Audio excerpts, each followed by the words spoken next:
هو الذي خلق السماوات والأرض في 6 أيام ثم استوى على العرش يعلم ما يلج في الأرض وما يخرج منها وما ينزل من السماء وما يعرج فيها وهو معكم أينما كنتم والله بما تعملون بصير. We begin by praising Allah. We praise Him, we seek His help, and we ask for His forgiveness.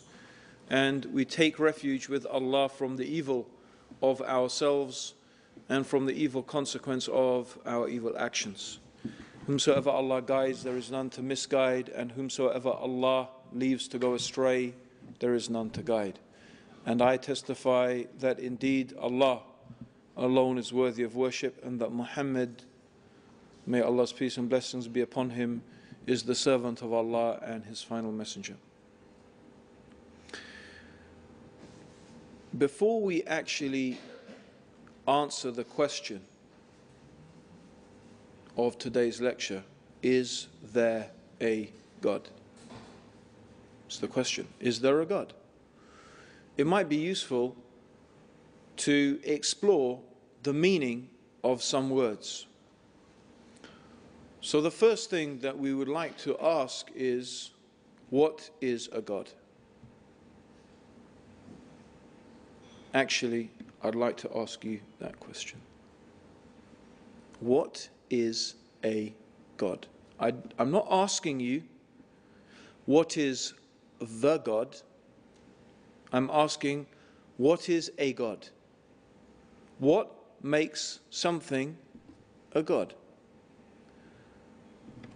So there you go, it's a question. Question needs an answer. You can sit here all night. So you can try and answer my question. What is, if you don't answer me, I'll just pick on people and say, you give me something. So either you can volunteer, right, and you can put your hand up and give me, yeah, go on, sister, yes. Someone who's created the universe? Okay, I specifically said, although Jazakallah khair for that, and very courageous for, being the first person, but I did specifically say, I didn't want to know what is the God. Yeah, didn't I say that? I want to know what is a God. So, for example, did Ganesh create the universe? Do Hindus believe that Ganesh created the universe? Huh? No? No. I mean, he didn't. They don't, right? Or, Aphrodite, yeah, the goddess of love. Do they believe that she created the universe? No. Okay, but she's still a goddess, and Krishna or whoever, or Ganesh is still a god. So I'm not asking for a definition of the creator. I'm asking, what is a God, not the God. Yes, sister? Something you worship. Okay, something that you worship, or something that is worshipped. Okay, that's a good start. That's a very good start. Still not enough, though. We want something else. What we want to know, okay, is why do people worship things then? It's very important. Why do people worship things? Why do they worship these gods? Come on, everyone. Good. First brother. Amazing. Yeah, go on. Okay. So they believe in a higher being than themselves. Right? Some people may imagine that David Beckham is a higher being than themselves. Actually, some people might worship David Beckham, but certainly they might believe he's superior in some things. But it's still, okay, so, okay, all you've made now is, we've gone back a bit and we've answered, or we've gone back to what is a God. It's something that people believe is a higher being. But we've moved on a bit because the sister, alhamdulillah, mashallah, she said something which quite rightly, it's something that people worship. So now we want to explore, why do people worship things? What's worship all about? What does it involve, worship? Because the people think God can do anything and they give us everything. Good. That's very good. Okay, excellent. people worship these gods because they think that those gods can give them something.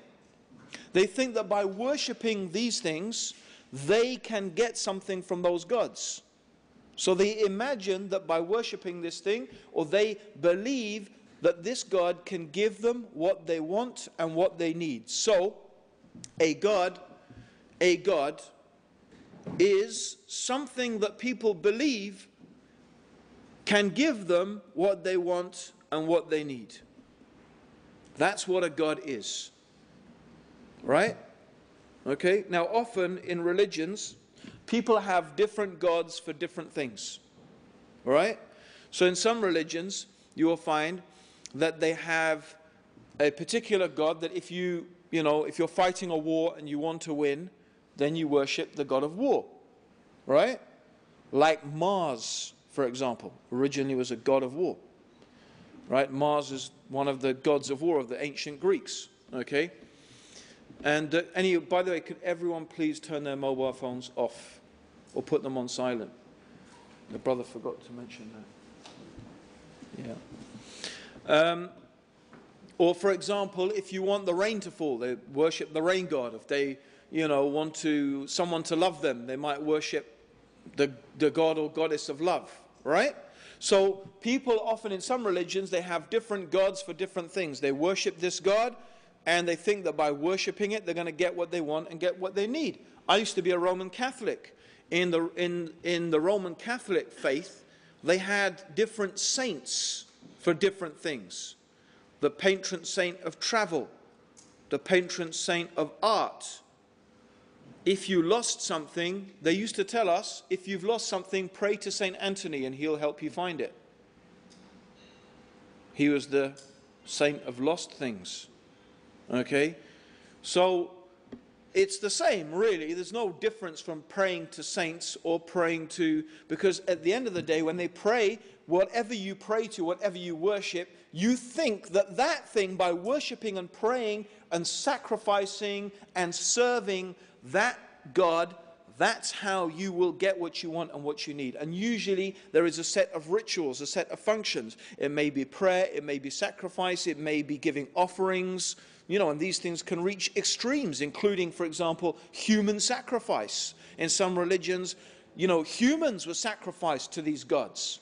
Like the Aztecs, for example, they used to practice human sacrifice. So this is the religion. This is the religion, the worship of these gods is the ritualized behavior.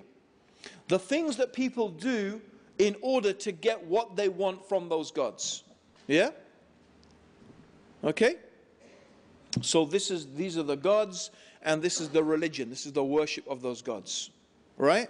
Okay, so this is what a God is. A God is what people believe is going to give them what they want and what they need. And so people worship those gods, and they pray to them, sacrifice to them, and so on and so forth. So if we think, now let's go back and answer our question. Is there a God? Right. Well, no one could deny that there's not only a God, there are actually probably countless millions of gods. Because whatever people put their faith in and their hope in and their trust in, whatever people believe is going to give them what they want and what they need, that's their God. So everybody has a God of some degree or another, because everybody puts their faith. And these gods are not always idols. They're not always saints. They're not always, people or things. Often these gods can also be ideas. They can be concepts. Because people put their faith and trust in many different things. Not only idols and saints and prophets and so on and so forth. No, they also put their faith and trust in ideologies, communism, science. Right? So these also can be gods. Let me give you an example. You see, I myself, as you've heard, I was brought up in, although you might not know that now, but if you met me 20 years ago, you'd have no doubt from what sort of background I came from. So, as the brother mentioned in the introduction, I was sent to a Roman Catholic monastic boarding school, a place called Ampleforth College. Ampleforth College is like the Catholic version of Eton. It is the top Roman Catholic boarding school. My mother had actually, written me down to go there even before I was born.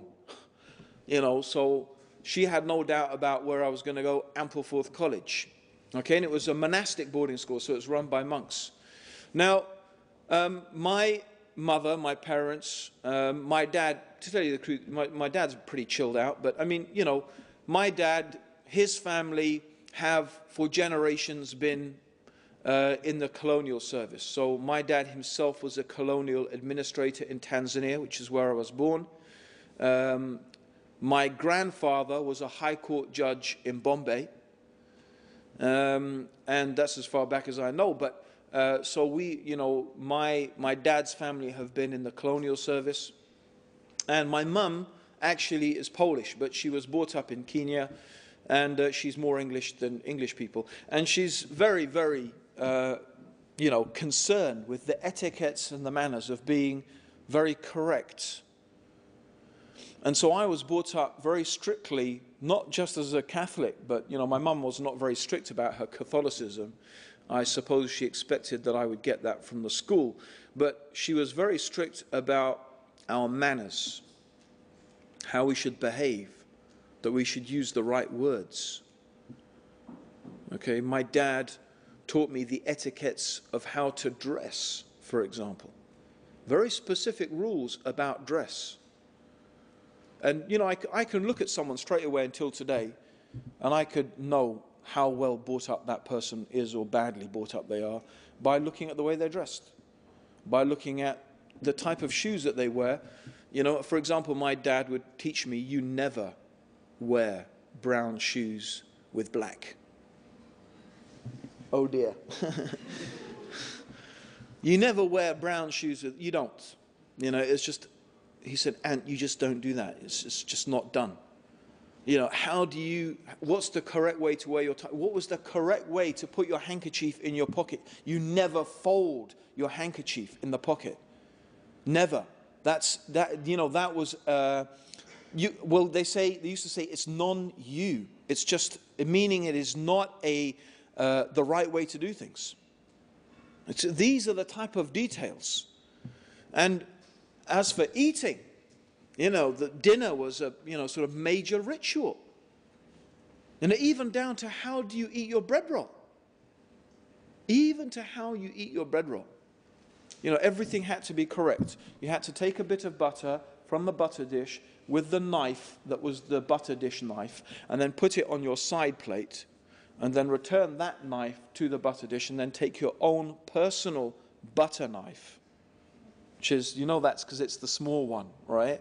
And then you break your bread roll, not in the air, but on the plate.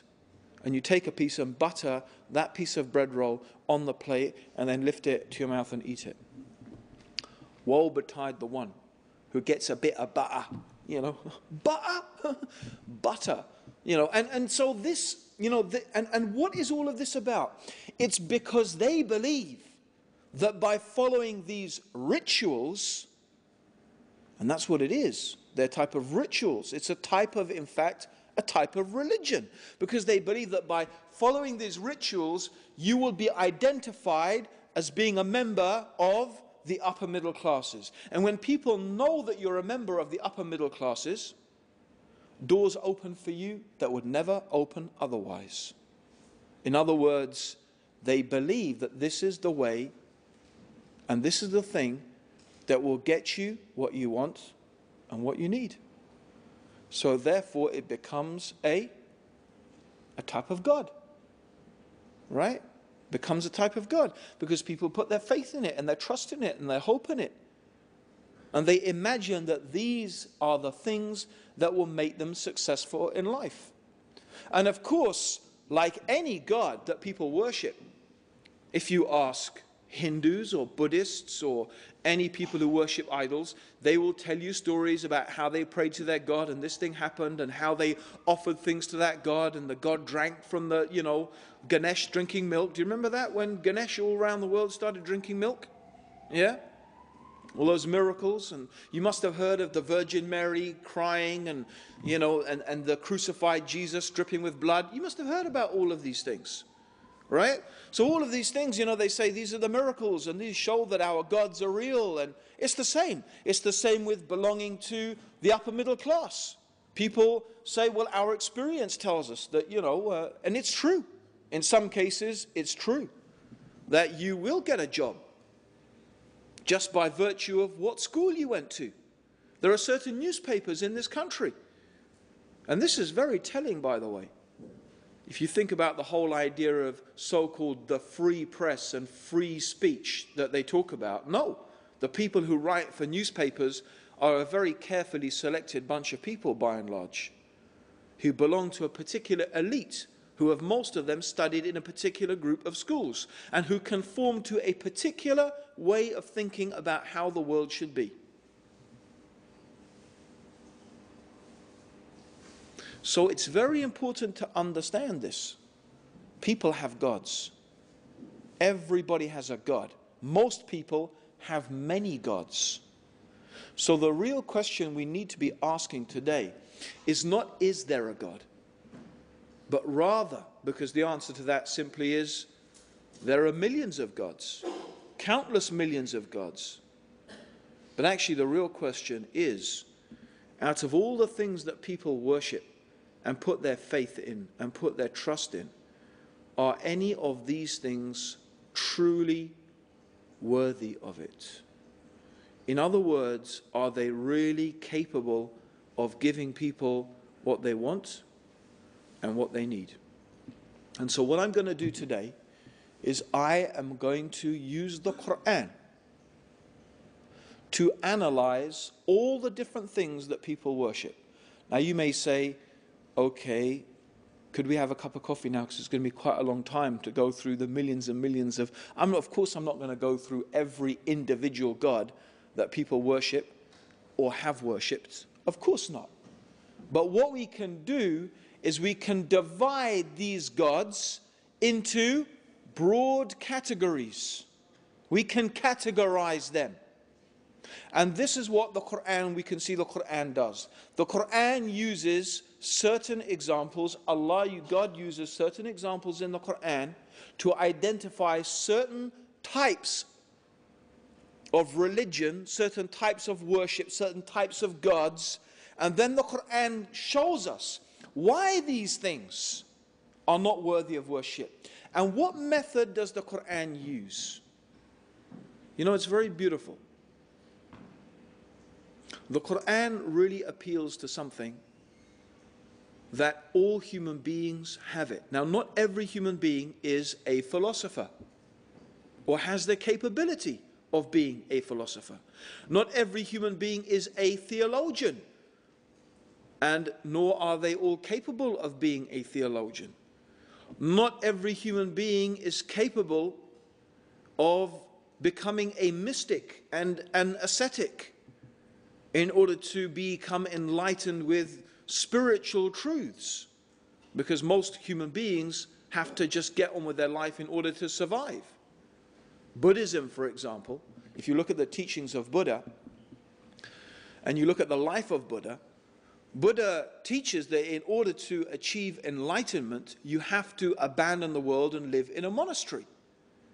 Now, if everybody abandoned the world and lived in a monastery, the people even in the monastery would have no way to live. So it's not a very inclusive type of religion. Although some Buddhist countries have sort of worked out a rota that everyone spends a couple of years in the monastery. Like you have military service, they have a couple of years in the monastery. But it's not really, that's not what enlightenment really is supposed to be about. However, so what we find is that these are not really practical solutions. If you want to appeal to someone, how can we know the truth from the falsehood? You can't expect everybody to be a philosopher, a theologian, a mystic, or whatever. So we find that the Quran, which is a book for everybody, it's a book for the philosopher, the theologian, the mystic, and the ordinary people.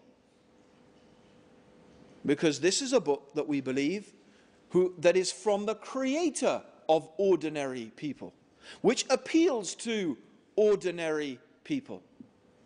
And so we're not really concerned whether these arguments impress the philosophers or the theologians or the mystics. Because at the end of the day, the Quran appeals to something that is common to humanity. And what is common to humanity? Actually, something we call common sense. Not logic, because logic is a systemized way of thinking. So we don't want to call it logic. We could call it reason, but even reason is not necessarily what we're talking about. What we are talking about is something even more fundamental, and that is common sense. And common sense is called common sense because it's common. Every single human being agrees about those things. There are certain things that every human being agrees about. The only people who don't agree with it are people who are either insane, and that's why we call them insane, or perhaps philosophers. I'm not suggesting that philosophers are insane, or some people might, but they don't agree with these things because they're just, contentious. They think it's their job to argue about everything. But otherwise, no, these are things that people all... Let me give you an example. Isn't it a universal truth that every human being agrees about that part of something is less than the whole? Yeah? A part of something is less than the whole of that thing. True? Isn't that a universal truth? So there's an example of a universal type of truth. Let me give you another example of a universal truth. You don't get something coming from nothing. True or not? Do you get something just spontaneously coming from nothing? Have you ever, in the totality of human experience, heard of something spontaneously appearing out of nothing? No. That goes against common sense. I mean, okay, we've all seen a magician pull rabbits out of hats and stuff like that, but we know it's a trick. We know he's not really doing, we go, ooh, because he's made us believe for a moment that he's done something impossible, because our common sense and our common experience tells us that that's not possible. But we do know that you can't get something from nothing. We know it's a trick. Right? Okay. So we have these types of things, and we could list other ones. You could argue about something, but other ones that the shortest distance between 2 points is a straight line. And so on and so forth. There are collective things that are common experiences of human beings. That wherever we are, as long as we call ourselves human, we experience these things and we can agree about these things. Yes? Now I want to make an important point. This is very important. One of the things that human beings actually don't agree about a lot are things to do with ethics and morals. In fact, one of the things that is extraordinarily diverse amongst human beings are things to do with ethics and morality. How we should behave, the things that we shouldn't and shouldn't do, the type of punishments that we should have. Okay? So for one society to say, oh, this society is backward and primitive, or this religion is wrong because it practices polygamy, whereas the right way to behave is monogamy, right? Actually, this is not a valid means through which and by which to judge anyone or anything. Because upon what basis is monogamy right and polygamy wrong? Having one wife only became the normal mode of behavior, to tell you the truth, in the northern hemisphere. And these were only based upon survival strategies in cold countries. It was just a lot easier to survive as human beings in cold countries with one wife and a few children. So the idea of just having a few kids and having one wife and a few kids was actually something that became established as part of the culture in this part of the world, mostly due to geography and climates, not to do with any moral superiority. And because it's more moral, it's just about that it was easier to survive like that. But due to the conditions in hot countries, okay, the survival strategies employed there were very, very different. So it is fallacious to say that we should make judgments about another culture or another religion based upon some aspects of their morality. And I'm not saying this absolutely, because actually there are some things that are very common. Human beings universally almost always agree that it's wrong to murder, it's wrong to steal, it's wrong to cheat, it's wrong to lie, so on and so forth. I mean, these things are pretty universally agreed upon.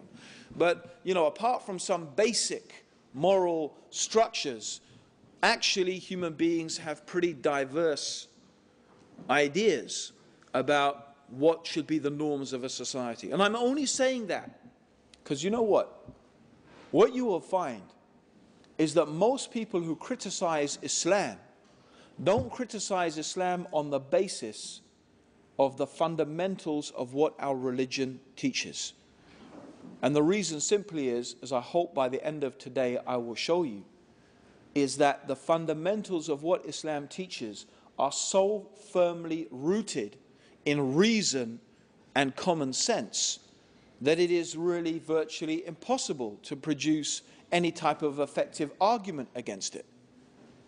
So therefore, the only manner or means in which they can try and make some capital out of criticizing Islam is about some aspects of its morality. But it's a false way to make a criticism, because it's not really a valid means. It's not based upon universal principles. So let's go back. Let's use our common sense and let's look at some of the stories and the examples that the Quran uses, and just let's see how very much based upon common sense these things are. So let's take the first category of people. The first category of people are those people who, and these are very few by the way, historically, even until today, the amount of people who actually say, I believe there is not a God, that there is not a creator, that there is no being that has brought this universe into existence, that it's just a product of random events or whatever. It's just time that destroys us. There were people in the time of the Prophet who made claims like that. And there are people today who make claims like that. But historically, amongst humanity, they have been very, very few.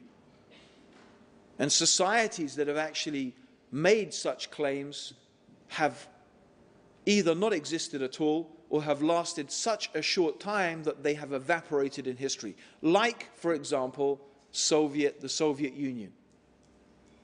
The Soviet Union was a self-declared atheist society. In other words, the belief system of the Soviet Union was that there is not a God. And this is what they attempted to force upon people, and you can see how long that society lasted. A mere,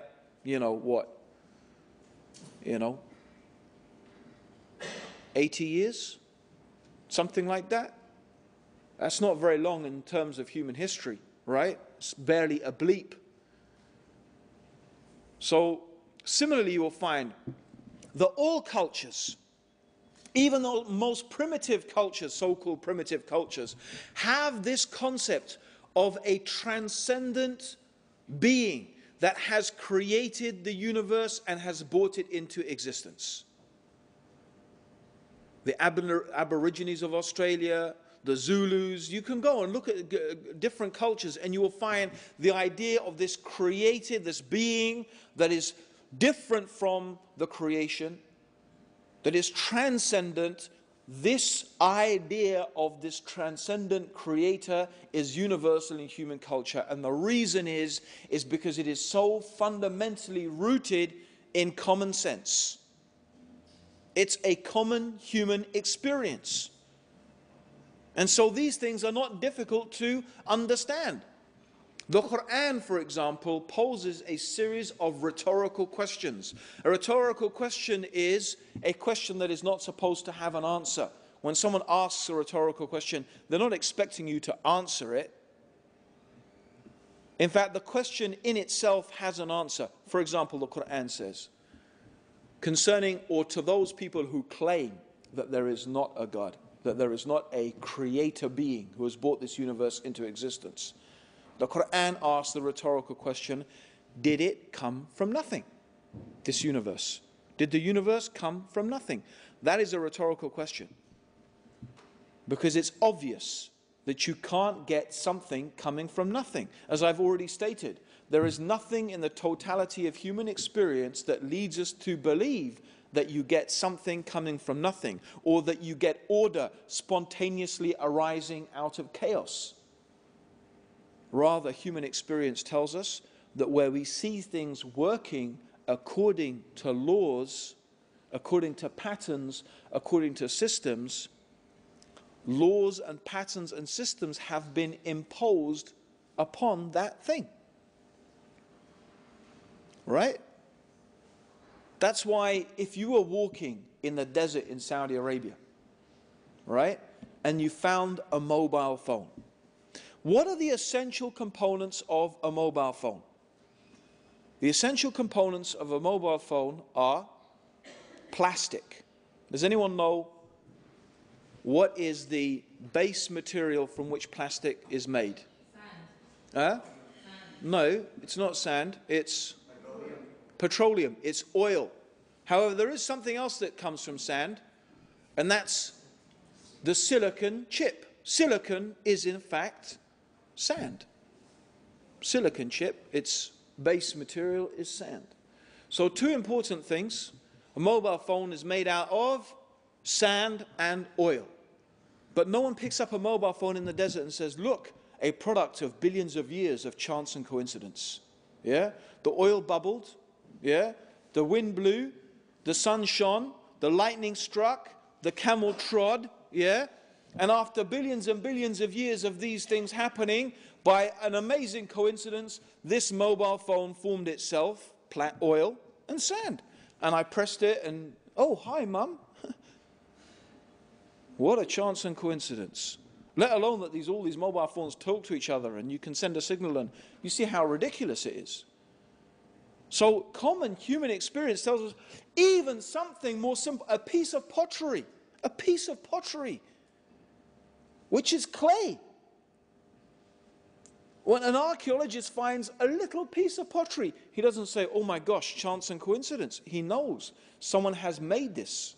Someone has heated it. Someone has treated it. Someone has painted it. And in fact, this archaeologist could tell you so many things about that civilization from this one piece of pottery.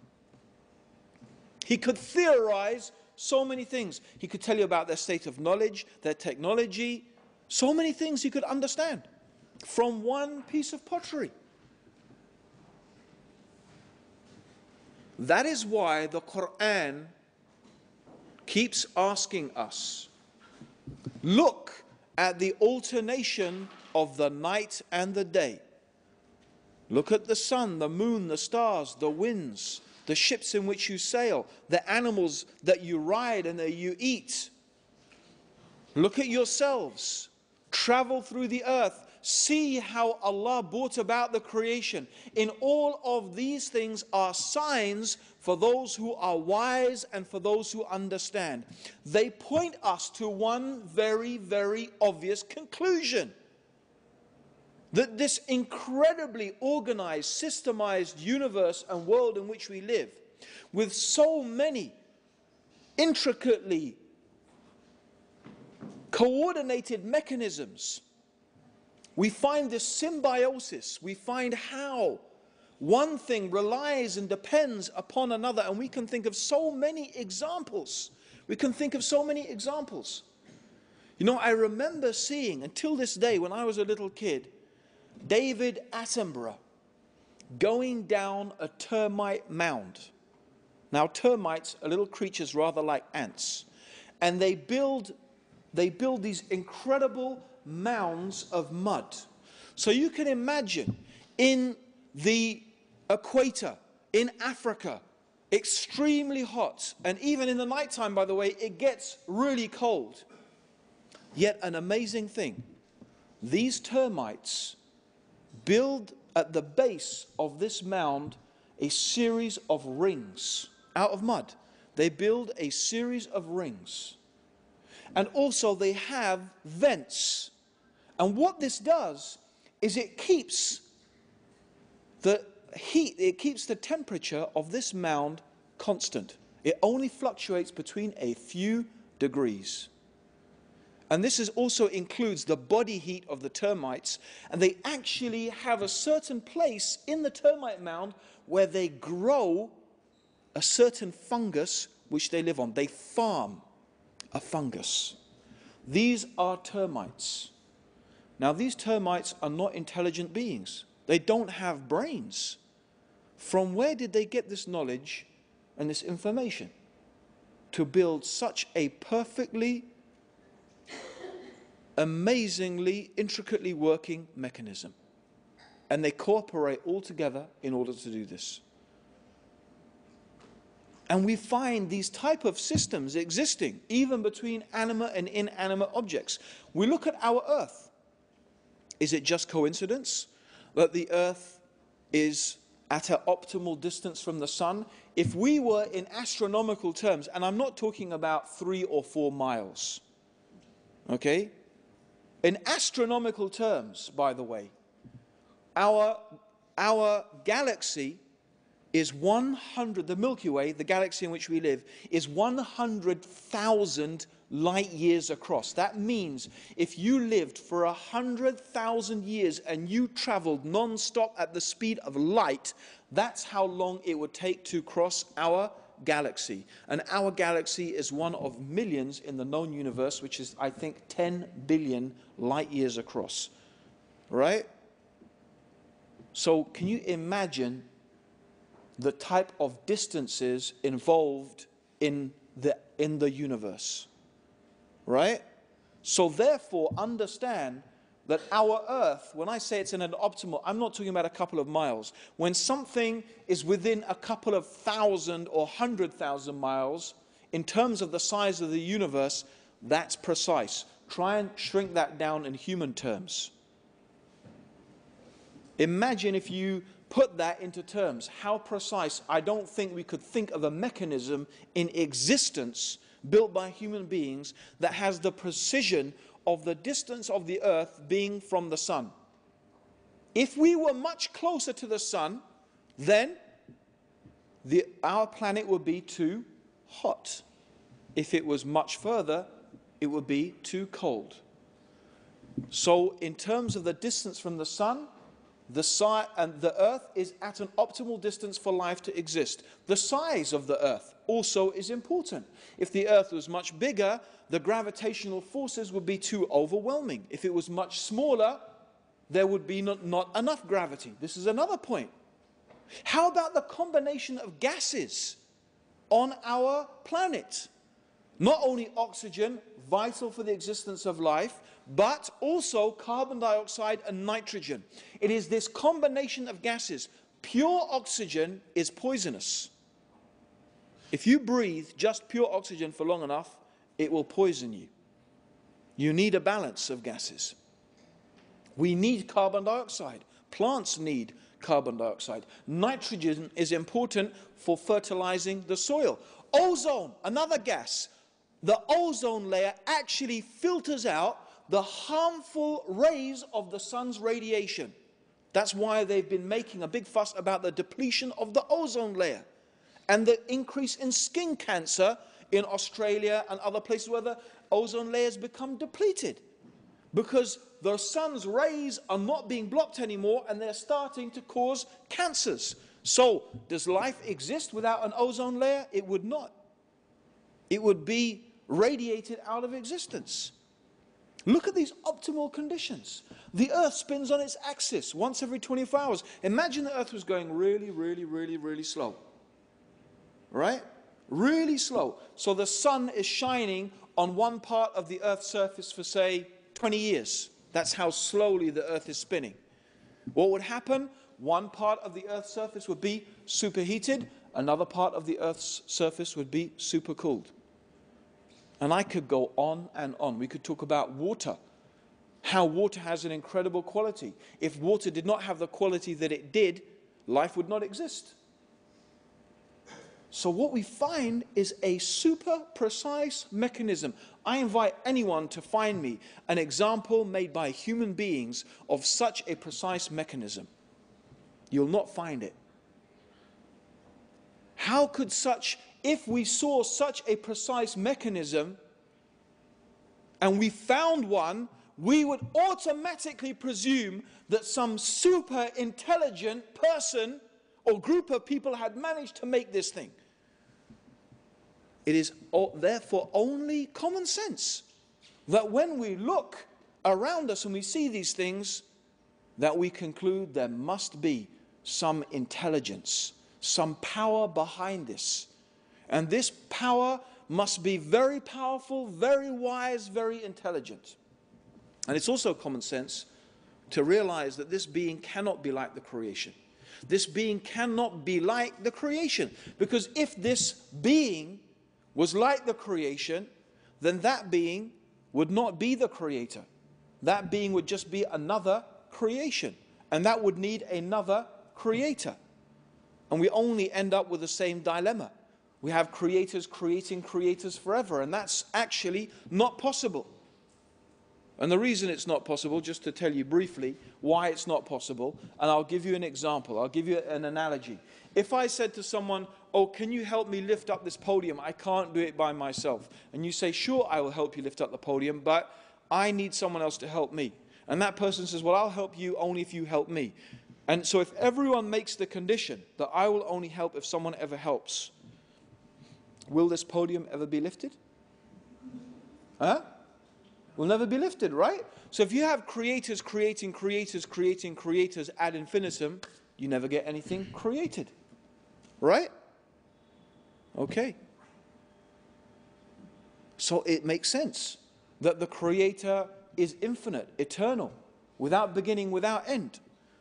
The creator is self-sufficient.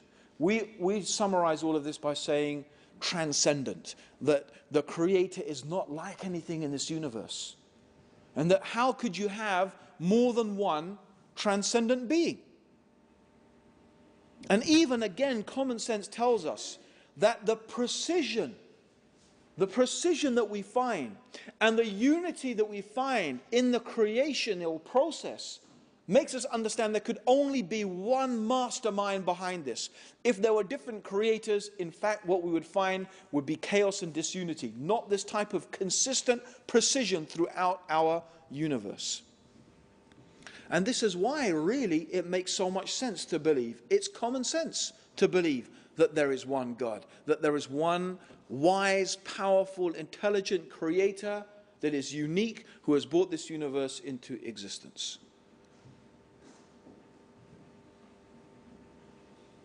This is common sense. This is reason. This is why human beings, as I said, everywhere, historically, you will find in every culture, there is this belief in the transcendent creator. You see, the Quran says that in fact, the real problem with the human beings is not that they don't believe in God.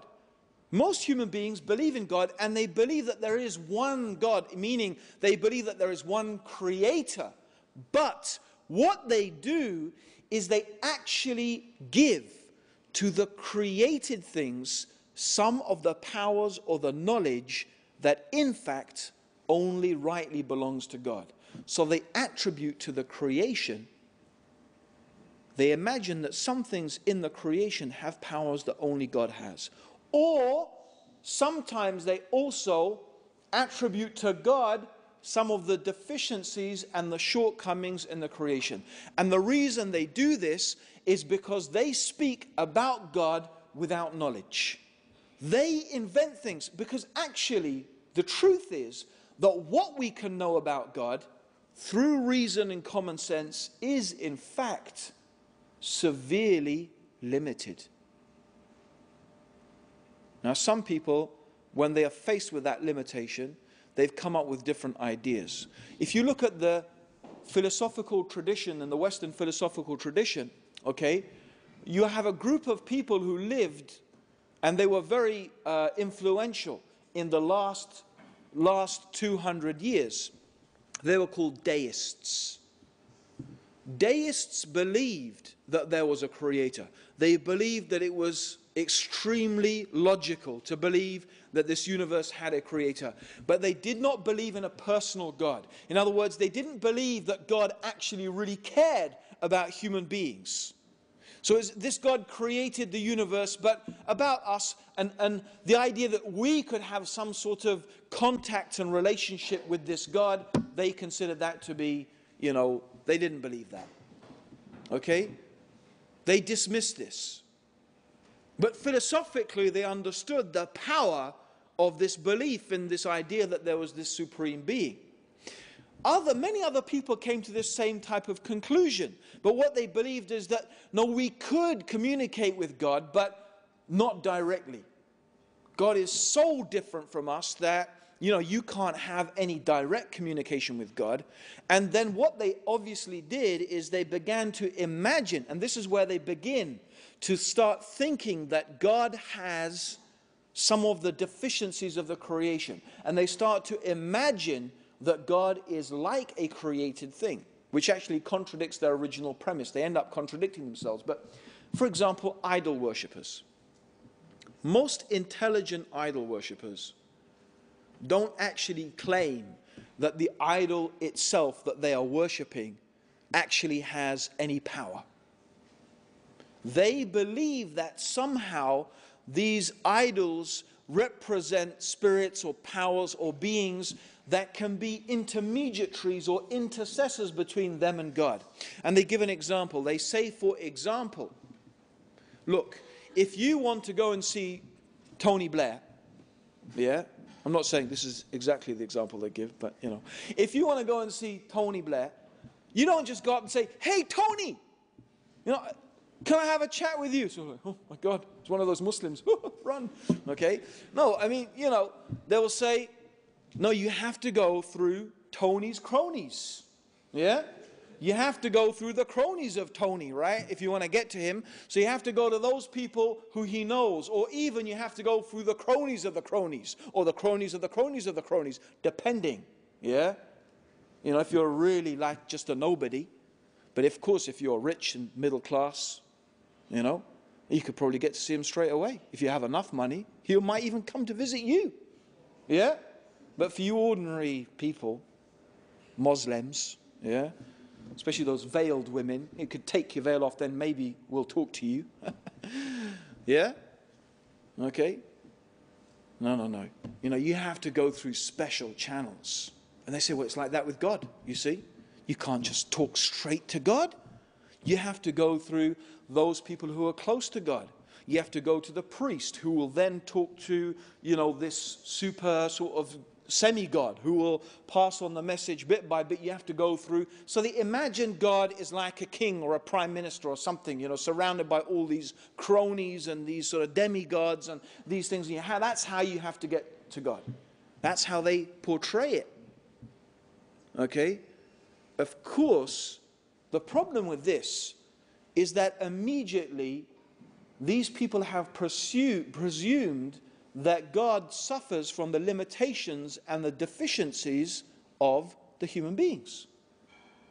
Right? Because why does Tony need cronies? Can anyone tell me? Why does Tony need cronies? That Tony is a human being. Because he's a human being.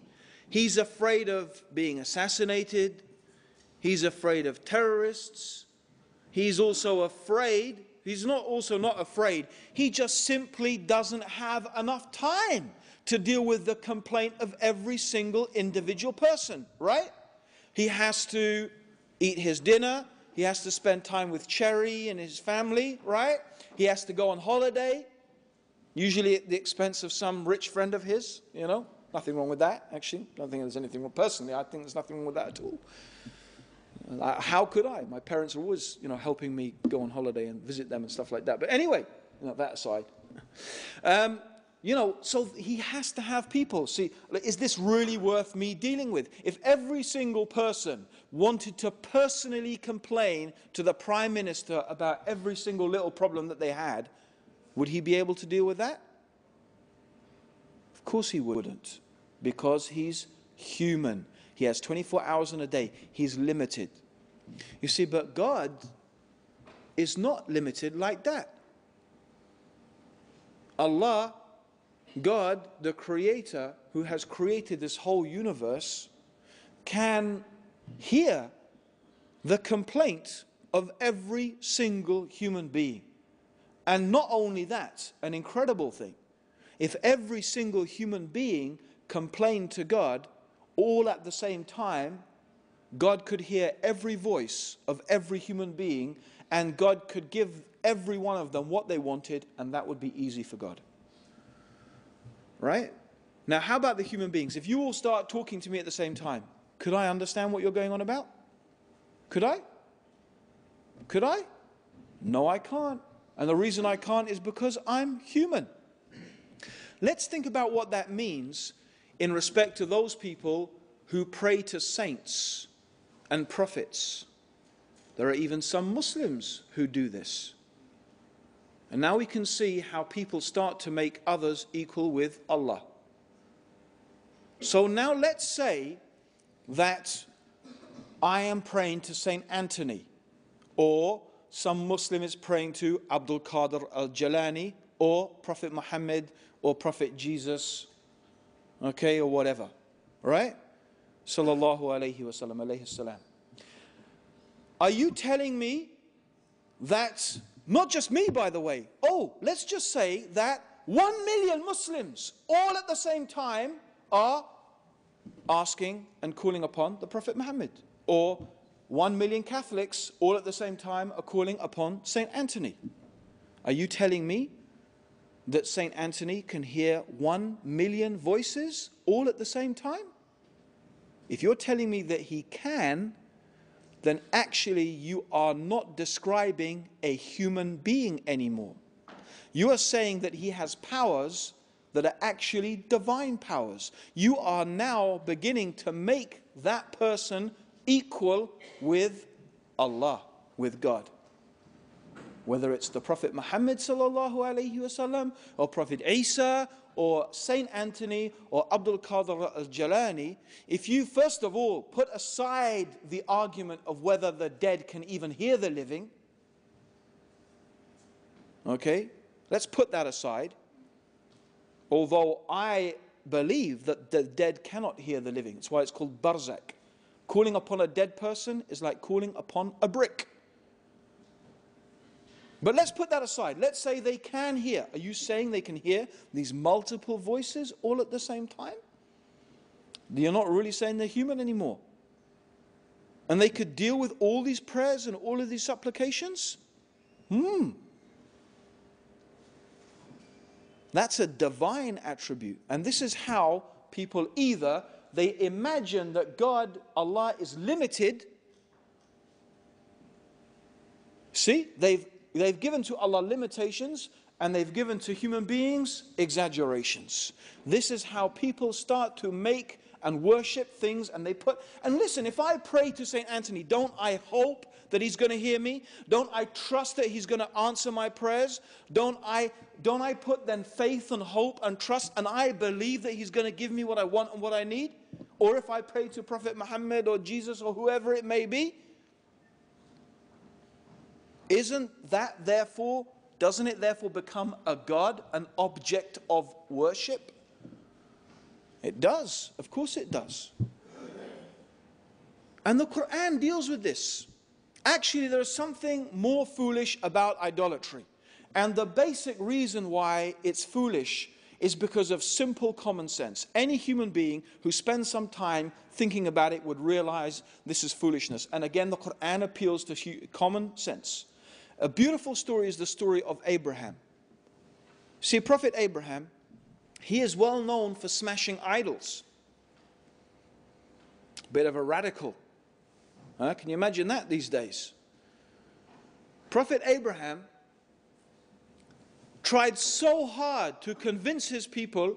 You see, from a young age, he was brought up, his father's house. He was watching, his father used to make idols. So he used to see his dad get a piece of wood, chop up the piece of wood and make an idol, use the chippings to heat the fire to cook their food, yeah? And then this idol which he made, he would see his dad give it to the people, and the people would pray to it. And he realized, this is the same thing we were cooking our dinner with. Right? And now the people are worshipping it. He's brought up realizing that what is this? And then he noticed the people, they're worshipping the sun, the moon, and the stars. But he's looking, he's seeing, well, the stars are there, and then the moon comes out and outshines the stars. And then the sun comes and that outshines everything. And then the sun sets. And why are we worshipping things that obviously are controlled by something else? It doesn't make any sense to worship them. They don't have the power. They're under the power of something else. And he realizes that these things are not true gods. They shouldn't be worshipped. Why should we worship these things that come and go and temporary? Because if they can go, that means they can let us down. The time we really need them is when they're not there. So why should I worship that? Why should I put my faith in that? Why should I put my trust in that? So one day he's determined. He says to his people, I'm going to show you. I'm going to prove to you that your worship of the idols is false. So when his people have gone, it's their festivity and it's their religious festival, he doesn't want to participate in it because he doesn't want to be involved in their idol worship at all. So he says to them, I'm sick. He says, I'm sick. Meaning, actually, he was sick of what they're doing. So when they were doing this, he went into the temple and he smashed all the idols except the chief idol. And he took his axe and he hung it round the neck of the chief idol. Now, when the people came back, they were outraged. Who has committed this blasphemy? Who has done this to our gods? And some people said, well, you remember that young man, Abraham? He was saying that he was going to prove our idols are false. So the king, he brings Abraham in front of the people. He says, Abraham, did you do this to our gods? So Abraham says, ask the big one. Ask him. So then they look at each other and they say to Abraham, Abraham, you know that our gods can't talk to us. He says, why do you worship something that can bring you no benefit and no harm? And this idol can't even protect itself. How is it going to protect you? Isn't that common sense? Isn't that just common sense? Isn't it our common everyday experience? You who are students here in Buckinghamshire and Chiltern University, yeah? When you want to study in a university, now these days you need loans, right? You need money because you have to pay for some of it, right? Okay? Where did you go to get the money? Did you go to the guy begging on the street, sitting outside the railway station? Excuse me, mate, I need to go to university. Could I borrow a couple of £1,000? Did you do that? Did anyone do that? I don't think so. Because if this guy can't help himself, how is he going to help you? When Kuwait was invaded by Iraq, who did they appeal to for help? Bangladesh? Bangladesh with one helicopter? Nothing against Bangladesh, but if you want military aid, Bangladesh had one at the time. I remember reading, they had one helicopter, right? They couldn't cope with the floods in their own country.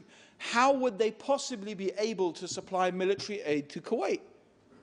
And nothing against Bangladesh, nothing against the guy begging in the street. It's just common sense. You don't ask someone who can't help themselves, right? Common sense. That's all it is. Common sense. So if the idol cannot do anything for itself, how is it going to be able to do something for you? I mean, isn't it extraordinary? You go to the shop. Excuse me, I'd like that idol over there. Okay, he brings the idol down. And this idol can't, you might think it might fly down itself, right? No, he brings it down. And he pays money for the idol. He actually pays money to get the idol. And then he carries it home. Not the idol doesn't carry him, so that's it, now I'm your God, I'll carry you home. No, he carries the idol home and he puts it up on the shelf, and if it fell down again, he'd have to put it up again, right? And then he says, oh, such and such, help me. Give me this, give me that. Does that make any sense? Same thing. Muslims do it. A person dies, they wash him, he can't wash himself. They shroud him, he can't shroud himself. They carry him to the grave and they bury him in the grave. And they say, oh, such and such, do this and that for us. Extraordinary. Does this make any sense? And Allah is just appealing to common sense. So this is one broad category. These are false gods. These are things that we should not worship.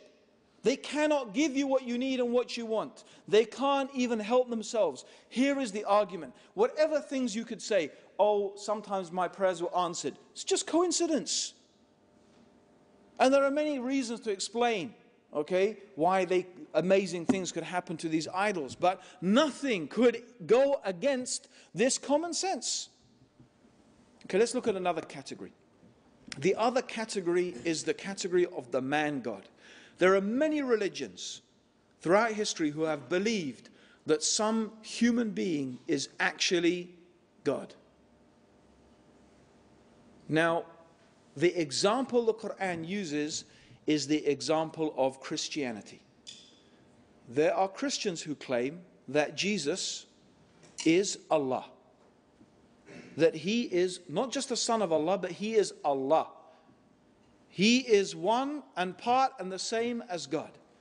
And the Quran appeals to such beautiful, commonsensical things. The Quran says, didn't Jesus and his mother, because some people also worship Mary, and there were some Christians who used to believe also Mary was God. Even Catholics say that Mary is the mother of God. The mother of God? God had a mummy. And so God, mama, mama, right? Changing God's nappy, yeah? Cleaning God's bum when he's done a poo. This is, what's that? Mother of God. Huh? Feeding God. What is this? To say that some human being is equal with God. Didn't he walk on the earth and breathe air and eat food? And they went to the marketplace. They needed to buy things. They went to the marketplace. See how Allah makes things clear. See how people are deluded away from the truth. What is this? Allah asks us in the Quran, if God wanted to destroy Jesus and Mary and everything in the whole earth, who could stop him? Of course, no one. That means that Allah has power over Jesus and Mary. If God has power over them and they are under the authority of God, they can't be the same as God. They can't be. And what does that mean anyway?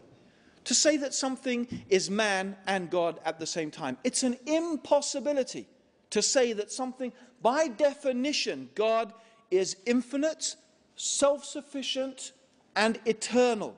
Human beings, by definition, are temporary, mortal, and needy. How can something be eternal and temporary both at the same time? How can something be self-sufficient and needy both at the same time? How can something be eternal and finite both at the same time? It's not a paradox. A paradox means something that seems impossible, but it's not. No, it is an impossibility by definition. Now, there are things that Christians say, God can do anything. Well, this raises a whole load of questions. God can do anything. I always say, well, do you believe God can do something evil? Either they will say, no, God can't do something evil. Or they'll say, well, he can if he wanted to, but he would never do something evil. I say, why not? They say, because God is good. God only does good things. I say, exactly. It is the nature of God. The nature of God is that God is good. And a good God does not do evil things. It is also the nature of God that God is eternal. So an eternal God doesn't become temporary. It's the nature of God that he is self-sufficient, free of any wants and needs. So God does not become needy, because that contradicts the nature of God. It's that simple. Doesn't that make sense? Isn't that just common sense? Now, the whole idea that God becomes a man. Okay. You see, the problem is this. If you have a piece of string, yeah, and the piece of string is in the shape of a square, yeah, let's say the square represents the attributes of God, right? I'm not saying that God is like a square. I'm just saying it represents. So the square, we replace infinite, eternal, self-sufficient, and we just, instead of all of those words, we just have a square.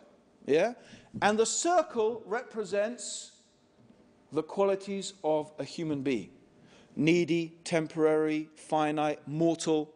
We're born, we die, we forget, we need to eat, we need to breathe. So these are our, and let's say all of these, we forget those words and we just use it as a circle. Now, just theoretically, what we could do, perhaps, is we could get the piece of string and change the shape of the piece of string from a square to a circle.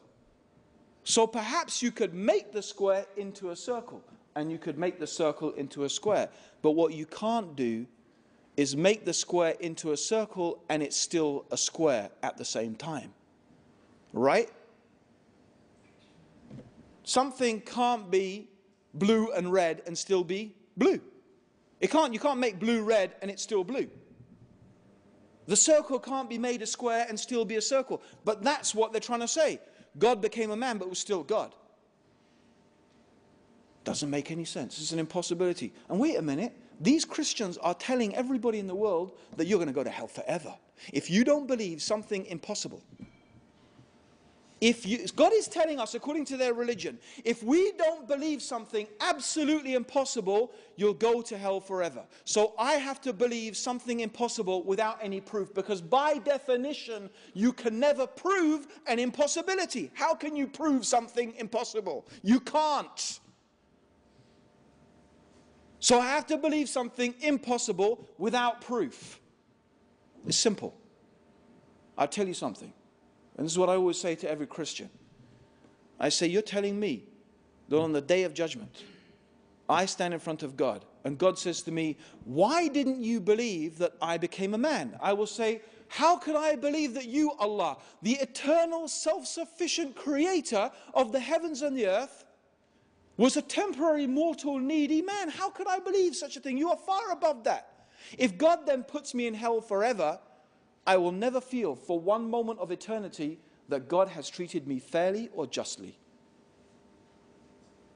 But if a Christian is asked by God, how could you say that I was equal, that this human being was me? This human being that ate my food, this human being that breathed my air, this human that depended upon me for his entire existence. You're saying that this human being was equal to me? If that person goes to hell forever, they will know that they deserve to be there. They will know it. That's justice. That is justice. There's one other thing I want us to think about. And I like to give this as an example. Right?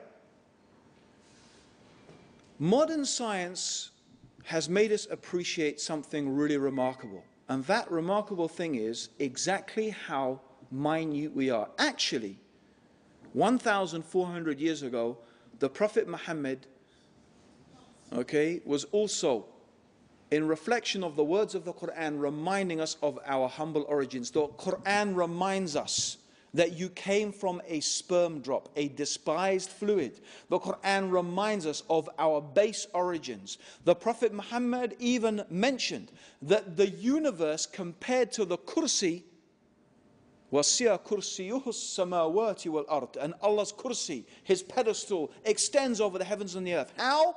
The Prophet Muhammad said, The universe is like a ring in the desert compared to the kursi, a ring in the desert. Think about that. Think about a ring in the desert. How big is the desert and how small is the ring? And the kursi compared to the arsh, and the arsh means the throne of God, is also like a ring in the desert. Our universe is like a speck. Like a speck. Now, we are on an earth, which is a speck, in a solar system, which is a speck on the outer spiral of our galaxy, which itself is a speck in the universe, which is a speck before the kursi, which is a speck before the arsh.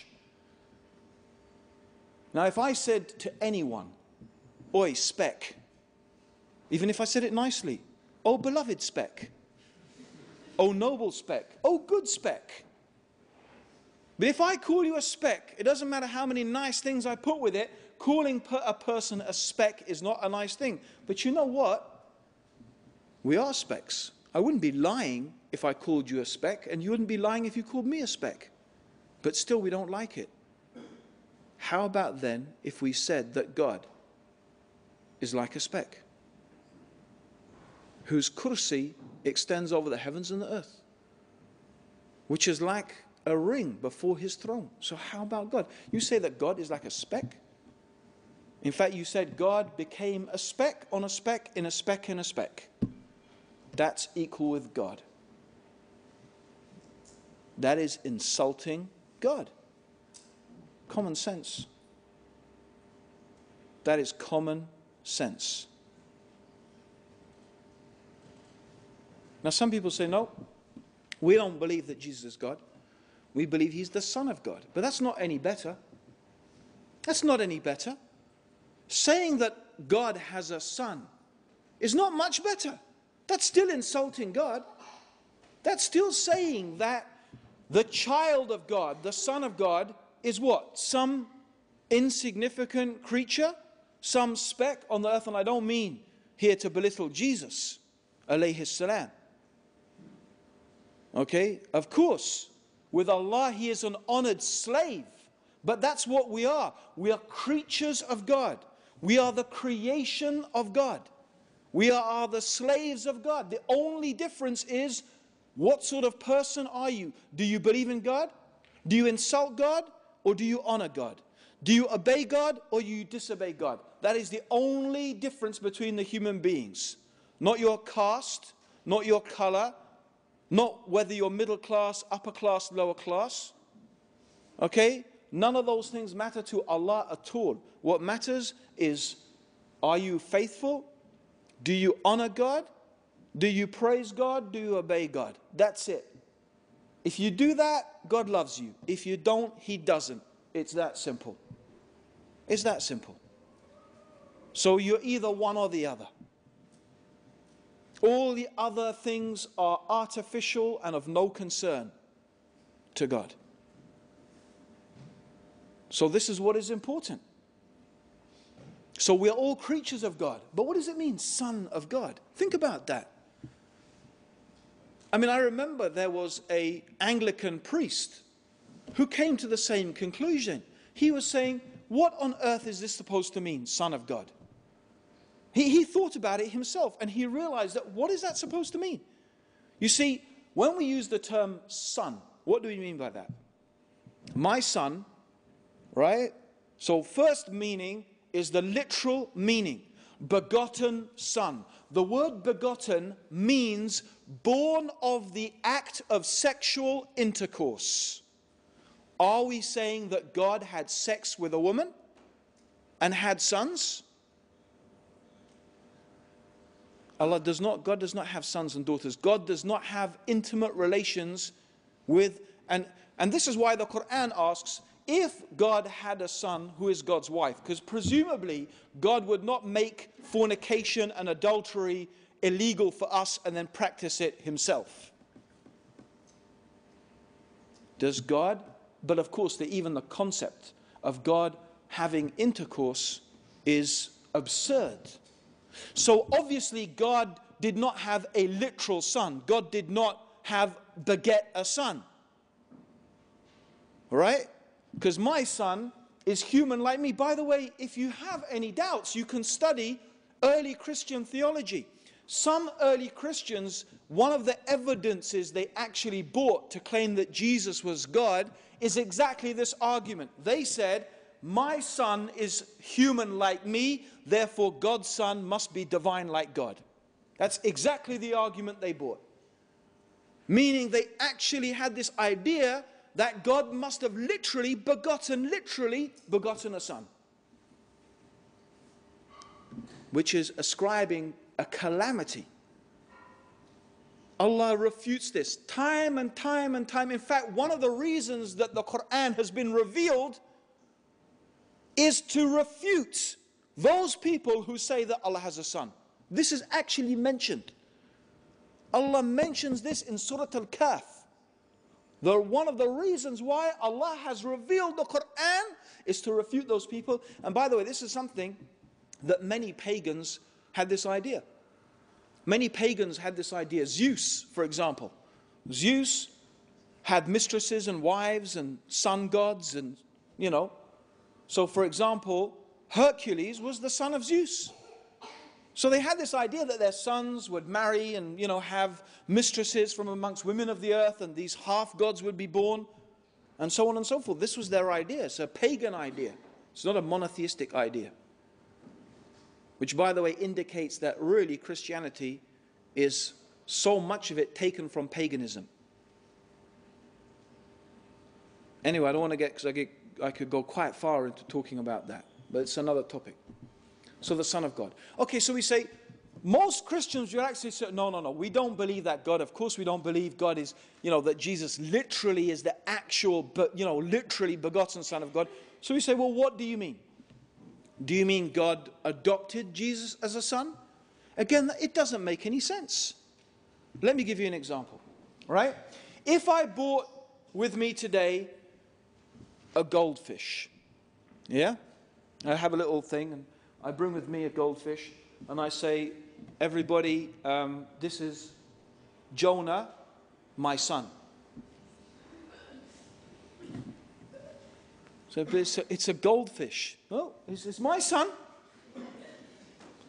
He eats with me at the table. He has a bedroom in the house. And according to the new adoption laws that they've just passed in England, very liberal, the papers are coming through next week. He's my son. Now, you would say, look, that's a fish. You're a human being. You can't have a fish as your son, because the fish is not like you. But let me ask another question then. How is a human being like God? The human beings who are specks on an earth that is a speck. In fact, isn't it true that I am actually more like a fish than I'm like God? Isn't it true that any human being has more similarity to a fish than they have to God? You see, the fish is born and the fish dies. Human beings are born and human beings die. The fish need to eat and they need to get rid of what they eat. Human beings need to eat and they get rid of what they eat. Right? The vision of the fish is limited. My vision is limited. The fish can only remember so much. I can only remember so much. My knowledge is limited. My powers are limited. My ability is limited. This is what I share in common with the fish. Whereas God, His seeing is without limit. His knowledge is perfect. God is never born and God never dies. God is eternal. How am I like God? In what way am I like God? Even a fish, maybe not a fish, but certainly an animal can even show compassion to its child. I don't know, I saw the most remarkable program, nature program. I can't even remember where I saw it. And I was absolutely transfixed. It was about the crossing in the Serengeti. So you have two parts. You have Masai Mara, and it's the plains where all the animals are in Kenya and Tanzania.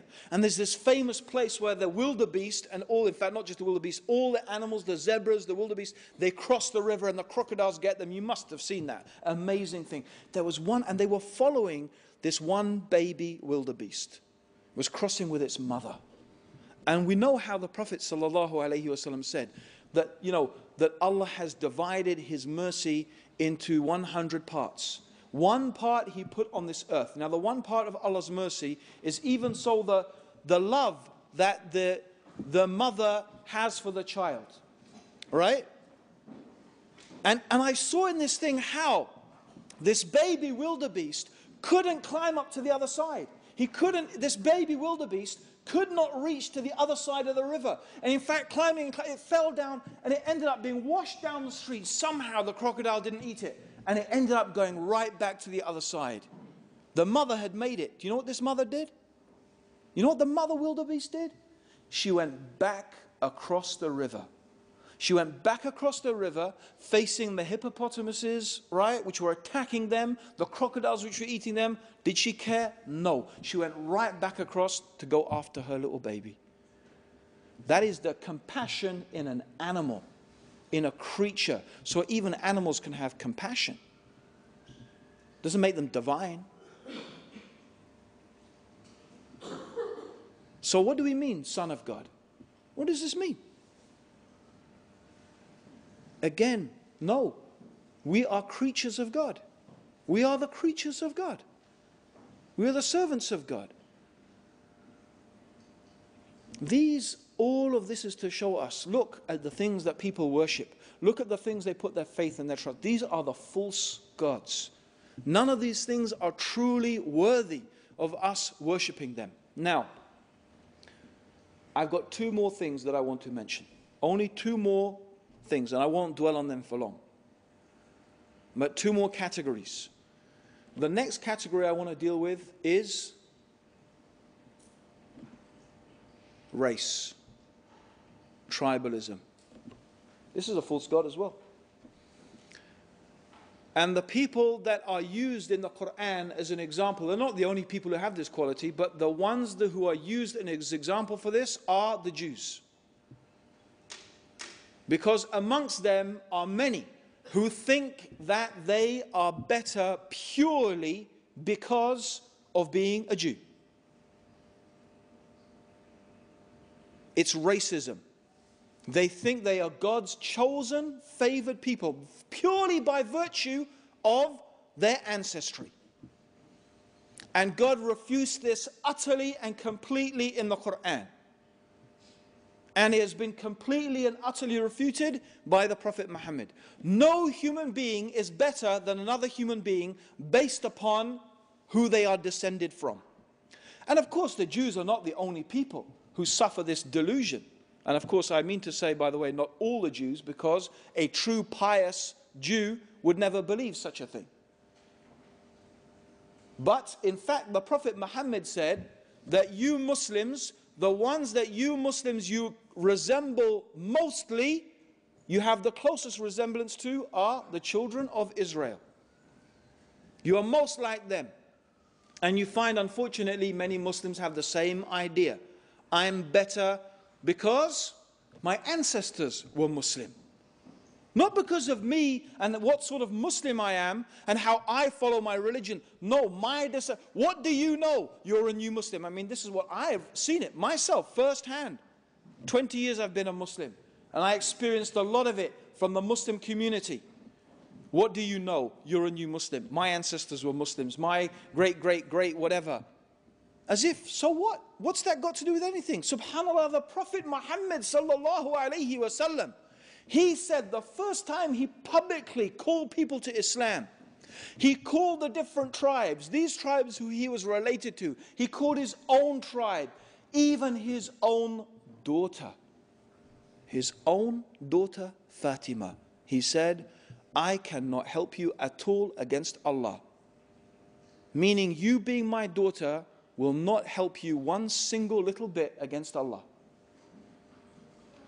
When you meet Allah, the fact that you're my daughter is not going to help you. If that's Fatima, the daughter of Prophet Muhammad, how about everybody else? Sallallahu Alaihi Wasallam. But this is a delusion. Many people suffer this delusion. Racism. We're better because we're British. Get rid of the Pakis, get rid of the niggers, get them out. Yeah, Britain will be great again. Yeah, you've heard all of that, haven't you? I could just imagine them cutting and pasting that one, yeah? Racist Muslim, BNP Muslim, you know? Ah, you heard that. As if what? Being white makes you better? Why? What is better about being white? Or being brown or being anything? Why would a color of your skin have anything to do with making you a better person? But there are many people who suffer this delusion. And it is a type of idolatry. It's a type of shirk. It's a type of false god. Because that's what they think.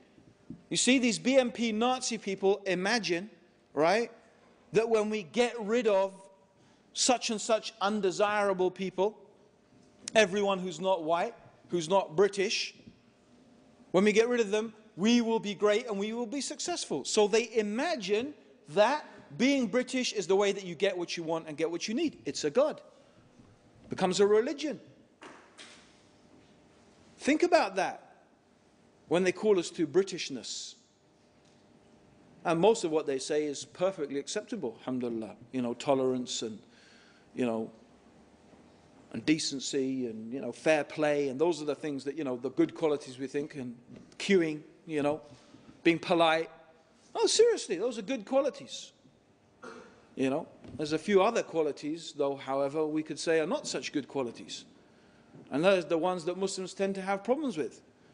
You know, emerging at 2 o'clock in the morning from pubs and nightclubs and puking up and fighting and, you know, and a whole bunch of other things that really are not really desirable, even from the point of view of being a policeman. Those things are not very desirable. And that's quite widespread, unfortunately.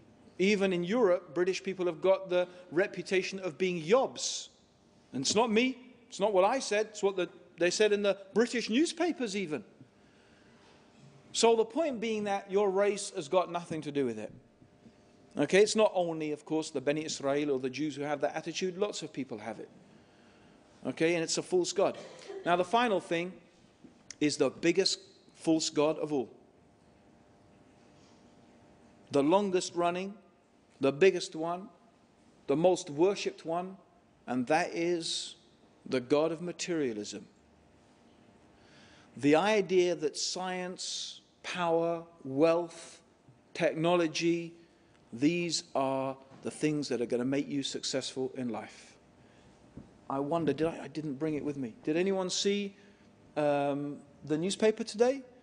The London paper or whatever it is, or you know, it's High Wycombe, of course, but right, you'll read about it tomorrow, I'm sure. Robbie Williams. Yeah? How much money does that guy earn? 30 million a year or a day. And he is on antidepressants. He's just gone into a clinic. And we are being told every day, we need to be wealthier as this country. We need to be richer. Money, money, money. Work harder. Make more money. What did it do for him, his 30 million a year? Does wealth equal happiness? Put that on a broad scale. Because we are being told, you know, we can all live the American dream. No, we can't. If every human being on this planet lived the way an American, the average American, if every human being lived the way an average American lived, we would need something like 3.5 planets in order to be able to provide all the resources for that. That's the footprint of your average American. They say he is consuming you would need 3.5 planets. For every human being to live the way you live, you'd need 3.5 planets. You can't all live the American dream. To claim that we can all enjoy our lives materialistically is a lie. And the claim that it is the way to success is a falsehood. The idea that science will produce the solutions. Tony Blair, right? Here we're confronted with global warming, the biggest catastrophe. The chief scientist in this country said, forget terrorism. The worst disaster that is going to hit the world is global warming. It's going to make terrorism look like nothing. I don't notice any war on global warming. A few little cries here, oh, we need to reduce a few carbon emissions, but not on my holiday. Yeah? Right? Yes? But we're ready to send soldiers to die in Iraq to fight terrorism, which isn't even there anyway in the first place. You know, doesn't that make you think just a little bit? The really dangerous things in the world, okay, global warming, chief scientist, that's what he's saying. But how much effort are we ready to expend upon that? We're ready to expend a lot of effort fighting a few, let's be honest, a few crazed individuals. Because that's really what they are. I'm not saying they haven't got reasons to be mad, but they're not good enough reasons to go around blowing up women and children. So they are crazed. Sorry, but that's the fact. Yet all of this effort, all of these laws being passed, so many laws restricting our freedoms, indefinite detention, because you might be suspected somehow of encouraging somebody in some particular way of, and so on and so forth. Stripping away our freedoms in the name of protecting our freedoms. Okay? We should think about this. What's it all really about? But you know what? The truth is, science is not going to find the answer. And if you think we're the first people who thought that, we're not. Believe me, every civilization, you can look, the Romans, the Greeks, the Babylonians, the Byzantines, the Chaldeans. Have you ever heard of the Chaldeans, by the way? Anyone heard of Does anyone speak Chaldean today? Do you know Chaldean used to be spoken virtually across the world? Did you know that? Rather like English is today. They used to have schools across the world so people could learn Chaldean. This was in ancient times. This is how influential the Chaldeans were. And now you haven't even heard of them. You haven't even heard of them. One day, you know what I suggest? You don't have to go far. Go up, drive up to the north of England and go and stand on Hadrian's Wall. Still there, little bits of it. Hadrian's Wall, I used to do that quite often. And then I would stand on Hadrian's Wall. I wouldn't look north up to Scotland. I'd look south.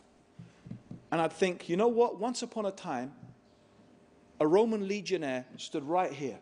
And he probably thought to himself, as far as I can travel and as far as I can go is Rome. The Empire of Rome. What's left of the Empire of Rome? What's left of Greece, of Babylon, of ancient Egypt? Allah says in the Quran, travel the earth and see what happened to those people, see what happened to those civilizations. And believe me, you study, they thought they had all the answers. They thought their technology, their science, their industry, they thought that they were masters of everything. But what is left? That is the pipe dream of materialism. It is the pipe dream, the false god, the biggest false god of all. The idea that in money and wealth and science and technology is the true answer to all of our problems. In it we put our faith and our trust. See on the dollar bill, in God we trust. Should be, in this dollar bill we trust. This is the God. Woe be, the Prophet said, to the worshipper of the dinar and the dirham, because you can worship money, just like anything else. That's really the end of my talk, except for one final and very important thing that I want you to think about. And this, I hope, is the conclusion. Okay? The final thing is, when we talk about knowledge, when we talk about knowing something, okay, most of us think and imagine it means the thinking process. But let me give you an example. Imagine this is very hot, red hot, yeah? If I pick it, what do? Do I have to think about dropping that thing? Do I think about it? Or do I just, what is it called when I just go like that? What do we call it? It's a instinct. It's an instinct, an instinctive reaction. But isn't that a type of knowledge also? Imagine if we didn't have those instinctive reactions. Imagine if we have to actually think, wait a minute, this is hot. Oh, by the time we'd actually thought about it, there's a reason why it happens instinctively. And it's a type of knowledge. an essential type of knowledge for our survival.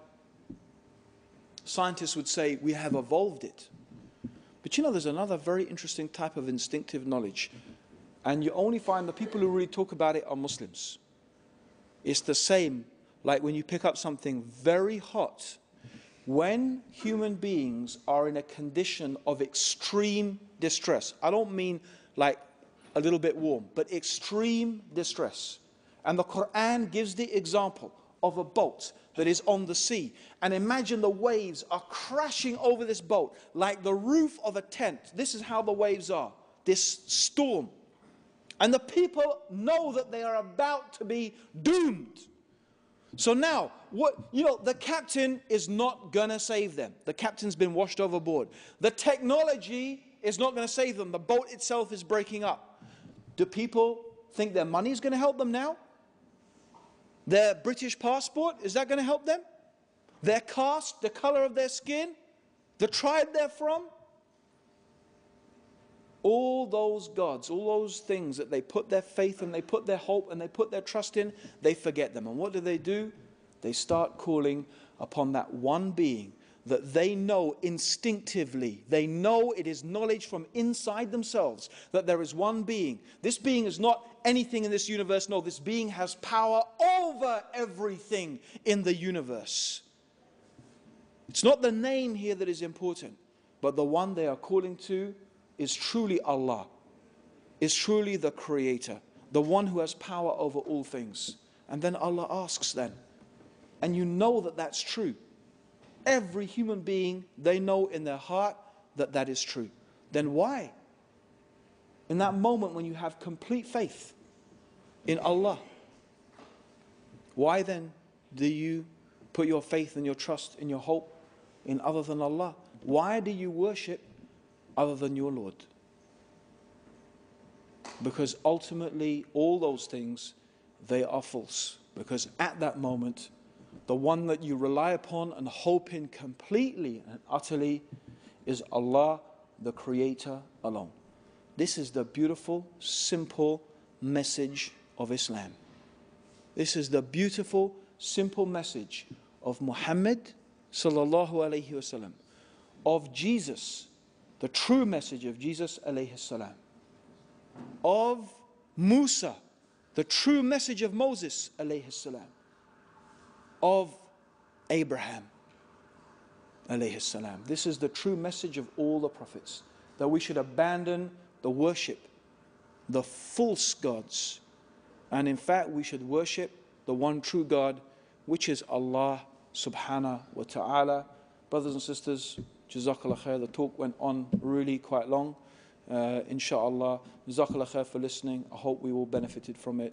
Assalamu alaikum wa rahmatullahi wa barakatuh. May God's peace and blessings be upon you all, and may Allah guide all of us closer to the truth. Jazakallah.